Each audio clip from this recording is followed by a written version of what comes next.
Hello' বন্ধুসকল, আজি বহুদিনৰ মূৰত আকৌ ভিডিঅ' লৈ আহিলোঁ। নকওঁ যে নুসুধোঁ যে আপোনালোক কেনেকুৱা আছে, কাৰণ মই জানো অসমৰ মানুহ কোনেও ভাল নাই। বৰ্তমান চবৰে মন বেয়া, পৰিস্থিতি গধুৰ হৈ আছে। গোটেই অসমৰ পৰিৱেশটো মানে এনেকুৱা এটা পৰিৱেশ হৈছে যিটো আগতে আমি কেতিয়াও পোৱা নাই। কাৰণ জানেই আমাৰ মাজৰ পৰা আজি জুবিন দা মানে সদায় কাৰণে গুচি গ'ল। কিন্তু জুবিন দা আমাৰ জীয়াই আছে, আমাৰ চবৰে মাজত সদায় জীয়াই আছে, জীয়াই থাকিব।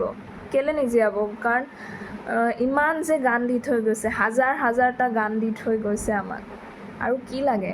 তেওঁ আমাৰ মাজত জীয়াই আছে আৰু সদায় জীয়াই থাকিব, কাৰণ সৰুৰ পৰা তেওঁৰ গান শুনিয়ে ডাঙৰ হৈছোঁ।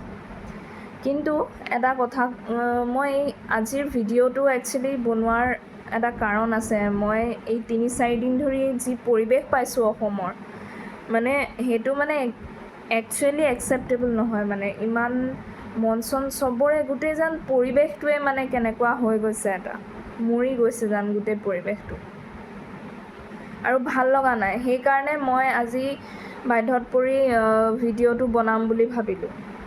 এইটো এটা সৰু মেছেজ বুলি ভাবিব পাৰে মোৰ অসমৰ মানুহখিনিৰ কাৰণে। চাওক, জুবিন দা আমাৰ মাজৰ পৰা গ'ল হয়, কিন্তু তেওঁ বহুত ভাল কৰ্ম কৰি থৈ গৈছে। মই ক'ম এজন বৰ আইকনিক, এজন লেজেণ্ড বুলি ক'ম, এজন আইকনিক মানুহ বুলি ক'ম। বহুত ভাল কাম কৰি থৈ গৈছে আৰু আমাক বহুত কিবা কিবি দি থৈও গৈছে। কিন্তু কথাটো হ'ল, চবৰে আমাৰ মন বেয়া। আমি ৩-৪ দিন ধৰি যেতিয়া আমি দেখিছোঁ পৰিৱেশটো, চবৰে মন খুবেই বেয়া হৈ আছে। আৰু তাতকৈও ডাঙৰ কথা, একচেপ্ট কৰিব নোৱাৰি, কাৰণ পটককৈ কিবা এটা ঘটি গ'ল, যিটো সঁচাই একচেপ্ট কৰিব নোৱাৰি। গম পাইছোঁ, কোনেও আমি একচেপ্ট কৰিব পৰা নাই সেই মেটাৰটো। কিন্তু কি জানেনে, আপোনালোকে বা আমাৰ মাজত বহুতো আছে যোনে কণ্টিনিউৱাছলি ষ্টেটাছ দি আছে, মানে কণ্টিনিউৱাছলি ষ্টেটাছ দি আছে। আমি চবেই দিছোঁ বাৰু, কিন্তু কিছুমানে বহুত বেছি দি আছে। গতিকে মই আপোনালোকক এটা মেছেজ দিব বিচাৰিছোঁ। চাওক, জুবিন দা গুচি গ'ল, কিন্তু তেওঁ শান্তিভাৱে গৈছে, শান্তিভাৱে তেওঁক যাবলৈ দিয়ক। কাৰণ তেওঁৰ জীৱনত যিমান ভাল কৰ্ম কৰিব লগা আছিল চব কৰি লৈছে, সেইকাৰণে গুচি গৈছে। আৰু জন্ম মৃত্যু এইবোৰ জীৱনৰ এটা সঁচা পাৰ্ট হয়, যিটো আমি একচেপ্ট কৰিব লাগিব। Yes, birth and death are truth of life and we have to accept it, trust me. গতিকে আমাৰো যেতিয়া নিজৰ মানুহবোৰ ঢুকাই যায়, আমাৰো একচেপ্ট কৰিবলৈ ডেফিনেটলি টান হয়। আৰু জুবিন দা এনেকুৱা এজন মানুহ, বহুত ছিংগাৰ আছে ধৰক, বহুত মানুহ, ডাঙৰ ডাঙৰ মানুহ দেখিলোঁ ঢুকাইছে যোন, কিন্তু জুবিন দা এনেকুৱা এজন মানুহ, তেওঁৰ ক্ৰেডিট বুলি ক'ব লাগিব যে তেওঁৰ ইমান কোটি কোটি মানুহৰ মনত নিজৰ জেগা বনাইছিলে, যাৰ ফলত আজি সৰুসজাই ষ্টেডিয়ামেই হওক বা সোণাপুৰৰ কামাৰকুছি সেই জেগাখিনিতে হওক, ইমান মানুহ গোট খাইছে। সেয়া তেওঁৰ প্ৰতি মৰম, ভালপোৱা আমাৰ চবৰ প্ৰতি আছে, যোনে আমি যাব নোৱাৰিলোঁ ধৰক, আমি এনেকৈ লাইভ ভিডিঅ'বোৰ চালোঁ, আমাৰ চবৰে মন বেয়া লাগিছে। অলপ আগলৈকে অকল কান্দিয়ে আছিলোঁ বাৰু, কিন্তু আমি কোনেও চাব নোৱাৰোঁ, কাৰণ সেইটো ভবা নাছিলোঁ ইমান সহজে এই দিনটো আহিব বুলি, ইমান সোনকালে আহিব এই দিনটো। কিন্তু কি হ'ল যে তেওঁ গুচি গ'ল, একচুৱেলি তেওঁৰ বডিটো আৰু নাই, বা তেওঁ নাই, তেওঁৰ বডিটো পঞ্চতত্ত্বত বিলীন হৈ গৈছে, কিন্তু আমি এক্সিষ্ট কৰি আছোঁ। ভগৱানে আমাক এক্সিষ্ট কৰাই ৰাখিছে। গতিকে আমি গুড কৰ্মবোৰ এতিয়া কৰি যাব লাগে, হয়নে? গুড কৰ্মা, সেইটো কৰি যাব লাগে। হয়তো আমি জুবিনদাৰ নিচিনা হ'ব নোৱাৰোঁ, কিন্তু অলপমান কিবা এটা বেলেগৰ ভাল কৰি, ভাল এটা গুড কৰ্মাৰ ৰেকৰ্ড ৰাখি যাতে এই পৃথিৱীৰ পৰা বিদায় ল'ব পাৰোঁ, হয়নে?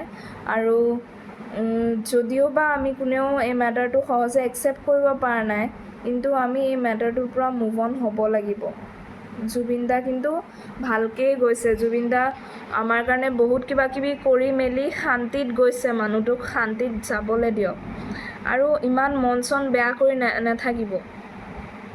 সেইকাৰণে কৈছোঁ আপোনালোকে ইমানকৈ ষ্টেটাছ দি নাথাকিব। ষ্টেটাছ বেছিকৈ দি থাকিলে বা জুবিনদাৰ ধৰক সেই আপোনালোকে সেই পৰিৱেশটোৰ ফটোবোৰ দি আছে, বাৰ বাৰ পষ্ট কৰি আছে, তাতে বেলেগেও যেতিয়া চায় তেওঁলোকৰো আৰু বেছি মন বেয়া হৈ আছে, বা আপোনালোক যেতিয়া দিছে আপোনালোকৰো মন বেয়া হৈ আছে। এনেকৈ সদায় পৰিৱেশবোৰ গধুৰ থাকিব লাগিব। গতিকে আমি একচেপ্ট কৰিব লাগিব যে জুবিনদা আমাৰ মাজৰ পৰা গুচি গৈছে, হয়নে? ফিজিকেলি গৈছে, কিন্তু ফিজিকেলি গৈছে মানুহটো, কিন্তু একচুৱেলি আমাৰ মাজতেই আছে, কিন্তু ফিজিকেলি আৰু মানুহটো কেতিয়াও মানে আমাৰ মাজত আহিব নোৱাৰে, কিন্তু তেওঁ জীয়াই আছে। ফিজিকেলি নাই মানুহটো, কিন্তু চবৰে মাজত অন্তৰত জীয়াই আছে, ঠিক আছে? গতিকে মন বেয়া নকৰি হেপ্পী হ'ব লাগে যে তেওঁ যে চবৰে অন্তৰত এখন জেগা বনাই দিছে নিজৰ, হয়নে? আৰু এনেকৈ তেওঁ জীয়াই থাকিব সদায়, আমি থকালৈকে, আমাৰ জেনেৰেশ্যনবোৰ থকালৈকে জীয়াই থাকিব সদায়। তো এইকাৰণে মই মোৰ অসমৰ মানুহখিনিক এইখিনিয়ে মেছেজ দিব বিচাৰোঁ যে আপোনালোকে মন বেয়া কৰি নাথাকিব। চবৰে কিবা কিবি কাম আছে, সেইবোৰত আগুৱাই যাব লাগে, বা গুড কৰ্মা কৰি যাব লাগে, আৰু ষ্টপ হৈ থাকিব নালাগে ক'তো, হয়নে? এতিয়া লাহে লাহে আৰু ইমানকৈ ষ্টেটাছবোৰ দি নাথাকিব, কাৰণ ষ্টেটাছবোৰ বেছিকৈ দিলে বেছিকৈ সেই পৰিস্থিতি মানুহটোক যিটোত আমি দেখিম বুলি কেতিয়াবা ভাবা নাছিলোঁ ইমান সোনকালে, সেই ফটোবোৰ আপোনালোকে যদি বাৰ বাৰ দি থাকে, তাতে আপোনালোকৰো বেয়া লাগে, যোনে চাই আছে তেওঁলোকৰো বেয়া লাগে, হয়নে? গতিকে বেয়া চবৰে লাগিছে, চবে ষ্টেটাছটো দিয়া নাই। ষ্টেটাছ কোনোবাই কমকৈ দি আছে, যোনে খুব বেছি কণ্টিনিউৱাছলি ষ্টেটাছ দি আছে, মই তেওঁলোককহে এই কথাষাৰ কৈছোঁ। বেয়া নাপাব, ষ্টেটাছ আপোনালোক দিব পাৰে, আপোনালোকে ক'ব পাৰে আপোনাৰ হোৱাটছআপ, আপোনাৰ একাউণ্ট, আপুনি যিমান পাৰে দিব, কিন্তু তাতে আপুনি আপোনাৰ নিজৰে মনটো গধুৰ কৰি আছে, বেয়া কৰি আছে। লগতে যোনে চাই আছে তেওঁলোকৰো মন বেয়া হৈ আছে, কাৰণ সেই পৰিস্থিতিটো আমি চাব নিবিচাৰোঁ, এভইড কৰি আছোঁ। সেই পৰিৱেশটো মানে জুবিনদাক তেনেকৈ আমি চাবলৈ মানে কিবা এটা ভাল লগা নাই। গতিকে সেই ফটোবোৰ নিদিব যিবোৰ মানে দেখিব নোৱাৰি।